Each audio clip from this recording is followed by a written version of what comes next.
حضرات محترم، آج جس موضوع پر گفتگو کرنی ہے یہ ایک تفصیل طلب موضوع ہے اور اس کے کئی گوشے ہیں، اور یہ بھی اس کو سلجھانا بھی بڑا مشکل ہے کہ کہاں سے شروع کیا جائے اور کہاں جا کے اس کا اختتام کیا جائے۔ کئی سوالات ہیں اس کے بارے میں ذہنوں میں، اور بہت سی غلط فہمیاں اور کئی مغالطے بھی ہیں،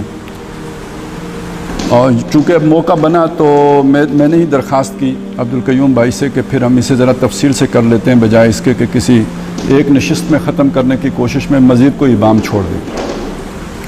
لیکن اصل موضوع سے پہلے یہ چیز میں آپ کے سامنے رکھنا چاہتا ہوں کہ اس موضوع کی ضرورت کیوں پیش آتی ہے، اس کی اہمیت کیا ہے اور اس کی حکمت کیا ہے۔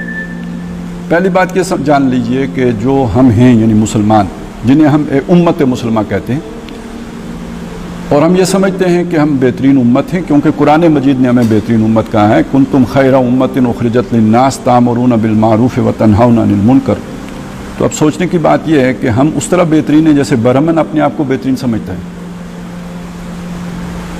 پہلے سوچ لیجئے اس چیز کو، بہت ٹھنڈے طریقے سے سوچ لیجئے، آپ کا دل گواہی دے گا کہ نہیں، ایسی بات تو نہیں ہو سکتی۔ پھر اللہ نے ہمیں بہترین بنا دیا تو باقیوں کو کمتر کیوں رکھا؟ تو یہ اس وجہ سے نہیں ہے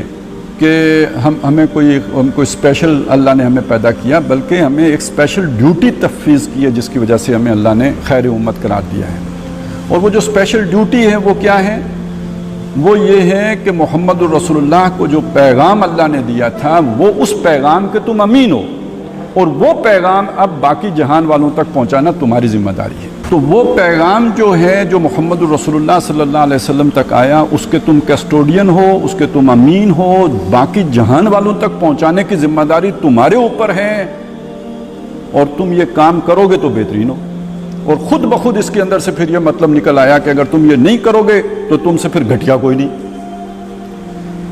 تو خیر امت کا ڈھول تو ہم بہت پیٹتے ہیں کہ ہم بہترین امت ہیں،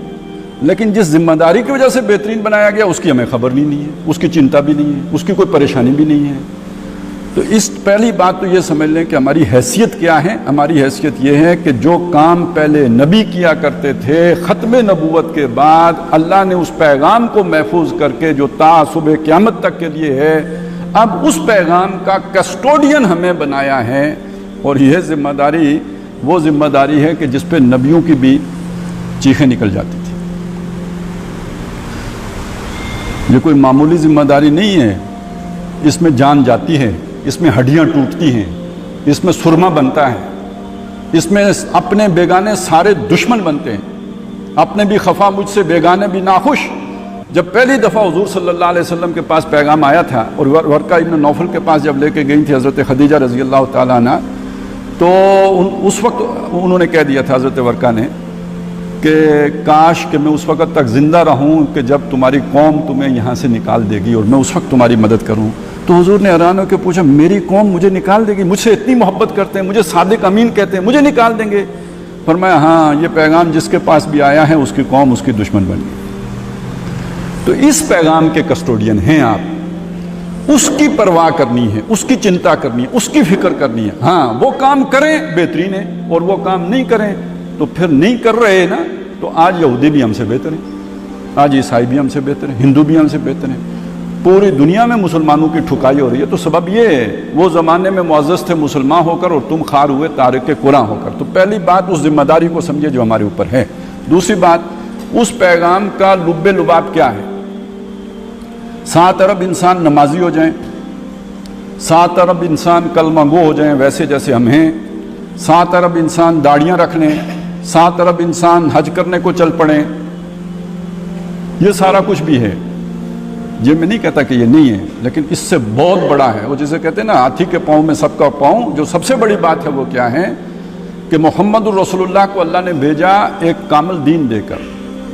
قرآن مجید دے کر، اور دین حق دے، اللہ کا دین، اللہ کا نظام دے کر، تاکہ محمد صلی اللہ علیہ وسلم اس دین حق کو کل روئے ارضی پر اور تمام نظام زندگی پر غالب کر دے، علی الدین کلہ۔ اور یہ بات مشرکوں کو ناگوار ہو تو اللہ تعالیٰ آپ کی مدد کرنے کے لیے کافی ہے۔ وَكَفَى بِاللَّهِ شَهِيدًا، شہید کا ایک معنی گواہ بھی ہوتا ہے اور شہید کا ایک معنی مددگار بھی ہوتا ہے۔ وَدْعُوا شُهَدَاءَكُمْ، من دون اللہ، اللہ کے سوا جو تمہارے مددگار ہیں ان کو بلا لو۔ سورہ بقرہ میں سب نے شہداء کا ترجمہ یہاں پہ مددگار کیا ہوا ہے، تو شہید کا ایک معنی مددگار بھی ہوتا ہے۔ ربط اس میں یہ ہے جو موجود ہوتے ہیں گواہ ہیں وہ مدد بھی کر سکتے ہیں، تو اللہ چونکہ ہر جگہ موجود ہے تو وہی سب سے بہترین مددگار بھی ہے، تو اللہ تعالیٰ مدد کرنے کے لیے کافی ہے، لیکن ذمہ داری تمہارے اوپر یہ ہے۔ اور یہ وہ ذمہ داری تھی جب نبی نے ادا کر لی نا، اس کے بعد لوگوں سے پوچھا الا هل بلغت، میں تو ایک تقریر کر کے آخر میں کہوں گا وما علینا الا البلاغ المبین۔ حضور نے تو مکے پورے میں نہیں کہا وما علینا الا البلاغ المبین، جب آپ نے دین قائم کر کے دکھا دیا تو اس کے بعد یہ بات کہی ہے الا هل بلغت، لوگوں میں نے پہنچا دیا۔ اب لوگوں نے جواب دیا انا نشہد انک قد بلغت الرسالہ وادیت الامانہ ونصحت الامہ وکشفت الغمہ، اے اللہ کے نبی ہم گواہی دیتے ہیں بے شک آپ نے پہنچانے کا حق ادا کر دیا، آپ نے حق خیر خواہی ادا کر دیا، آپ نے امت کی بھلائی کا حق ادا، امانت کا حق ادا کر دیا، اور برائی کے پردے چاک کر دیے۔ یہ گواہی تب قائم ہوتی ہے کہ جب آپ اس دین کو قائم کر دیتے ہیں، غالب کر دیتے ہیں، جعل حق و وضحق الباطل کی صورت پیدا کر دیتے ہیں، وہ عدل واقعی نظر آنا شروع ہو جاتا ہے، صرف زبانوں میں کی اور تقریروں کی حد تک نہیں رہتا، عملاً اس کا ظہور ہو جاتا ہے، تب وہ گواہی قائم ہوتی ہے۔ یہ گواہی تھی جو محمد رسول اللہ نے قائم کی تھی، اور اس گواہی کا تقاضا ہے ہم سے کہ تم نے ساری انسانیت کے اوپر قائم کرنی ہے۔ اب آپ دیکھیے کہ زمانہ نبی صلی اللہ علیہ وسلم کے دور میں جو تھا، اب 15 صدیاں گزرنے کے بعد اس سے بہت آگے نکل آیا۔ اگر کوئی یہ سمجھتا ہے کہ یہ زمانہ ویسا ہی زمانہ ہے تو اسے پتہ ہی نہیں کہ وہ کہاں رہتا ہے۔ زمین و آسمان کا فرق واقع ہو چکا ہے زمانے میں۔ پہلی بات یہ کہ اب دنیا گلوبل ویلیج کہلاتی ہے، یہ خود بہت بڑا فرق ہے۔ دوسرا یہ کہ فلسفہ، سائنس، علم، وہ اب عروج آدم میں خاکی سے انجم سے میں جاتے ہیں، کہاں سے کہاں پہنچ گیا، تہذیب اور تمدن کہاں پہنچ گئے، بہت آگے ایڈوانس ہو گئی دنیا۔ لہذا یہاں آ کے ایک مغالطہ پیدا ہوتا ہے، اور جس کو ہمارے اپنے مسلمان دانشور بھی ہوا دیتے ہیں کہ زمانہ اتنے آگے نکل آیا کہ اسلام بہت پیچھے رہ گیا، آج کے دور کے لیے اسلام سے رہنمائی ہمیں نہیں مل سکتی۔ وہ تو 1400 سال پرانی باتیں ہیں، زمانہ بہت آگے آ گیا ہے۔ ڈاکٹر اسرار احمد رحمۃ اللہ علیہ سے یہ بات سنی کہ جب 1949 میں قرارداد مقاصد پاس ہوئی پاکستان کی اسمبلی میں، تو جس میں یہ طے ہوا تھا کہ کوئی قانون قرآن و سنت کے خلاف نہیں بنے گا تھا، تو اس موقع پہ ایک ممبر اسمبلی نے یہ تقریر کی تھی